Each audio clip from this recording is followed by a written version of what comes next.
அதாவது உன்னுடைய பசிக்கு பால் கொடுக்குறேன், என்னுடைய பசி தீரணும்ல, அதனால நான் பூலோகத்துக்கு போறேன் புல் மேயத்துக்கு. அப்படியா? ஆமா, நானும் உங்களோட பின்னாடி வர்றேன். என்னுடைய பூலோகம், நீ சின்ன புள்ள, பூலோகத்துல நல்லவங்க இருக்கிறாங்க, கெட்டவங்க இருக்கிறாங்க. சரி, நல்லவர்கள் கண்ணில் மட்டும் நான் தென்படுவேன், கெட்டவர் முகத்துல மறைஞ்சிடுவேன். நீ சின்ன புள்ள, உனக்கு மறை தெரியாது, சில காலம் போட்டு அப்புறம் வரலாம். அம்மா இல்ல, நான் உங்க பின்னாடியே தான் வருவேன் என்று நாங்க இடம் பிடிக்கிறது.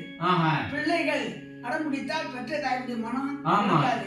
சரி வா என்று அந்த குழந்தையை அழைச்சிக்கிட்டு தேவலோகத்திலிருந்து பூலோகத்துக்கு வந்தது. வந்து ஆண்டவனை தரிசனம் பண்ணிவிட்டு அந்த புல்ல மேய்ஞ்சிட்டு தண்ணீர் குடிச்சிட்டு ஆகாயத்துக்கு பறக்க போகுது. அப்ப அந்த காவக்காரன் வந்துட்டான். பார்த்தா அட பாலா போற பசுவேன் பறந்து வந்து ஏன் பாவத்துல கையை வைக்கிறிய, நான் என்ன பண்ணுவேன் என்று என்ன செய்தார்? கவண்டிக்கல் கை பிடித்து